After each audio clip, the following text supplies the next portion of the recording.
So I'm not confused. I do realize we're in California. But as you heard, I live in Maui, and we are practically neighbors. The Pacific's just separating us. So I brought enough aloha for everybody here. Now, 6 months before my 17th birthday, I was not thinking about Hawaii. I was not thinking about the kind of life that I would live. After a very difficult upbringing, I found myself being in a very scary position of being homeless. I lived on the streets, I lived on friends' couches, wherever I could lay my head at night, that's where I'd sleep. Now I knew that I had to grow up pretty quickly, and so the first thing that I needed to do was I needed to get a job. And so my very first job was at Burger King, and I would go to school, high school, during the day. I would go work at Burger King, and then at night I would find wherever I could find a place to sleep my head, that's what I would do. Now I knew that if I was going to get out of that situation, I had to quickly get more income. So I ended up getting a second job and a third job, and working 3 jobs, going to high school, crazy living situation, it was getting to be a lot. And so when something had to give, the thing that had to go was high school. And so at 17, I dropped out of high school. Now, as I went into school and I talked to the principal and talked to the school and told him what was going on, and I was walking out of those doors. And as I was walking out of the doors, and I turned and I gave one more look back, I could just see all my dreams dying with me. And it wasn't all bad though during this time, because it just so happened that at one of these jobs, I met the woman that would become my wife.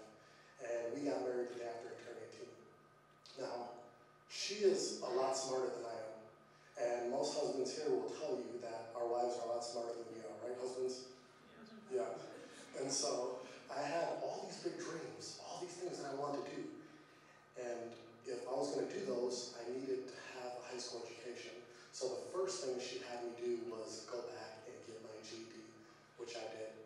That afforded me a few more opportunities to get a few more better jobs. And in a 2-year period between 17 and 19 years old, I ended up going through 13 different jobs, each of them paying a little bit more, but not quite enough. And they definitely were not fulfilling at all.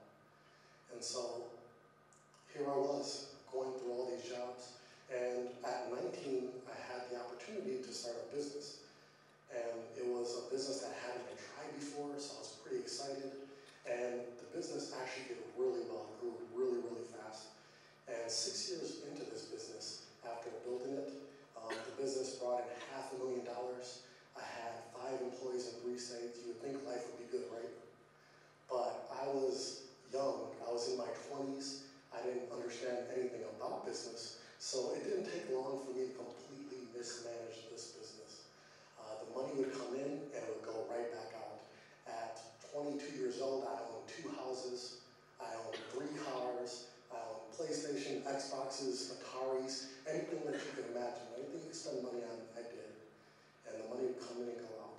And I lived on that way for another 6 years. So that brings us to 2011. And 2011 is when it all came crashing down. I was $180,000 in debt because of mismanaging the finances. Because I didn't understand how to run a business. It led to a lot of bad habits. I was always delivering bread at midnight, so I was always eating fast food and junk food. And yes, I did eat all of that. And it was a really rough time. And of course, this led to a lot of fights with my wife. We had this debt. My weight was out of control. The business was falling apart. Our relationship was falling apart. And I can remember in 2011, one day, just sitting down on the ground, not knowing what to do, and just started crying. I didn't know how I was going to dig out of this hole. And in that moment, I remembered something that I had long ago forgotten when those high school doors closed. And that was a love that I had since I was a little kid. And when I had nowhere else to turn, I turned to writing. And I just needed to vent. I needed to get everything out of my head. And I sat and I wrote and I wrote and I wrote. And when I was done, after about a couple months, there were 30,000 words there. I just had to get out because I knew that if I didn't, I was going to end up exploding. And at the end of that summer in 2011, with all these words and this opportunity, I thought, what can I do with this? And in 2011, social media was becoming more mainstream. Self-publishing was a thing. There were authors that were self-publishing their book and putting it out there into the world. And I thought, man, maybe I could put my book out there to the world. I could become an author and maybe finally escape these dead-end jobs. But when I wanted to make that move, something stopped me. It was like an invisible force field stopping me. And every time that I wanted to make a change in my life, back then, it was like this force field. And when I sat and thought about it, I realized this isn't just something that I struggle with. This is something that we all struggle with to a point. And that is the fact that we are waiting for permission. And if I was going to live the kind of life that I want to live, if you are going to do the things that you want to do in life, incredible things, world-changing things, you have to stop waiting for permission.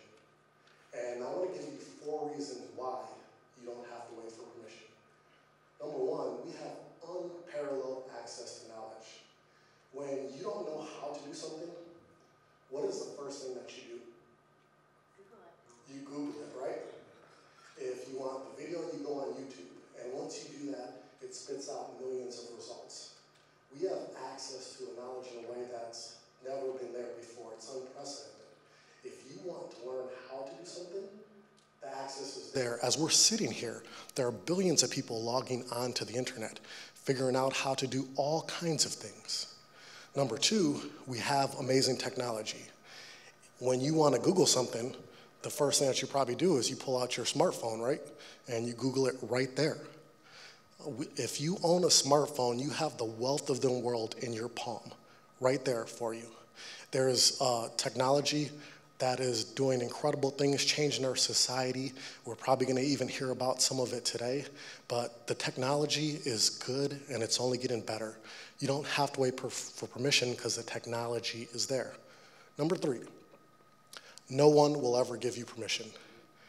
If you are waiting for validation, you're waiting for somebody to say, hey, it's okay, you can go do that. You're going to be waiting a long time because nobody's going to give you that permission. It has to start within you and within yourself. And number 4, this is the most important reason, life is short. In 2012, I said, okay, I want to make changes in my life.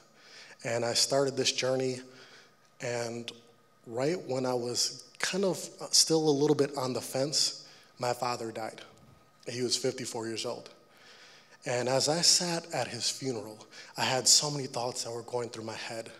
But the one thing that I kept replaying over and over and over again was the last few conversations that we had had. And he had told me, he's like, I wish I was a paramedic. I wish I had traveled more. I wish I was there for your brother and you more. He had so many regrets that he died with. And he said, son, life is short. Don't die with regret in your heart. And after his funeral was when I realized I could wait for permission and waste the precious time that I have here on earth, or I could do something about it. And so after his funeral was when I got serious. I ended up getting on a plan where I did, in the course of a year and a half, have lost over 170 pounds and counting. I took those 30,000 words and I put them out there as an ebook. I self-published an ebook. And I even self-published a second ebook. And both of those books have now sold over 86,000 copies. And that led to a book deal with a major publisher. And it led to one of the greatest moments in my life. When I had self-published my books, I told my grandfather, who's 86 years old, I'm like, hey, Grandpa, I just published a book. He's like, great. What store is it at? And I said, it's on the computer. And he said, a book on the computer? And he doesn't touch computers. And I'm like, yeah, Grandpa. He's like, that's not a book. So when my published book came out, I picked him up, I took him to Barnes & Noble's, and we went up to the second floor, and I said, Grandpa, what's that over there? And he looked at the name, and he looked at me, and he said, is this your book? And I'm like, I don't know, Grandpa, open it up. Look inside. He opened it up, he saw the picture, he looked at the picture, looked at me again, and he just started crying. And that was an incredible moment because he had always supported my brother and myself. And that's what this was all about. And I got an opportunity after this to go and speak in some very cool places. I got to travel to London and Australia and Israel and really cool places. And kind of the last part of the equation for me was I grew up in Milwaukee, Wisconsin. And this is what our winters look like every year in Milwaukee. And my wife and I had gone to Maui in 2010 and just fallen in love, especially with the weather. And we had talked about it, and did nothing. But after my father's death, we got very serious about this move. And so it took 2 more years, but in April of last year, so a little over a year ago, we sold everything and we moved our family to Maui. And we've lived life there, we love life there, and it is absolutely amazing. If you don't take away anything else from this talk, this is what I want you to take away. This is your life. You have to live it. You cannot wait for permission. You cannot wait for things that are never going to happen. You have to live your life, and life is short. There is an inscription on a tomb in Westminster Abbey. It's of an Anglican bishop.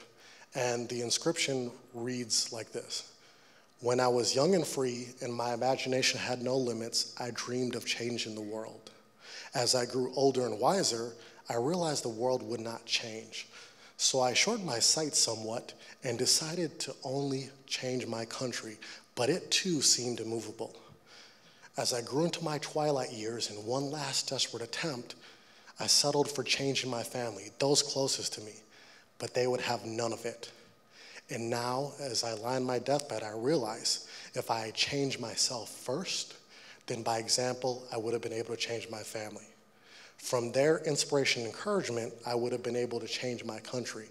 And who knows, I might have changed the world." Real change starts with each of us. When we are willing to change ourselves, when we are willing to change ourselves and live the kind of lives that we want to live, that change affects everybody around us. And it's infectious and it spreads. But real change is never going to come if you are waiting for permission. Now, a lot of times when somebody hears my story and realize it's a story that happened over 15 years, right? And people hear it and they're automatically skeptical. Did he win the lottery? Did he get a big inheritance? You know, what kind of lucky break did he get? I didn't have those lucky breaks. And when you are skeptical, you can't get to a place in your mind that allows you to believe it's possible for you to. And if you don't believe it, you are not going to do anything about it. You're not going to take action. So you have to get to a place in your mind where you realize, hey, it's possible for me too. I can do this. And once you get to that place, that's when you're going to start taking actions. That's when you're going to start changing yourself. And that's when we're going to change the world. But it's only going to happen when you stop waiting for permission. Thank you.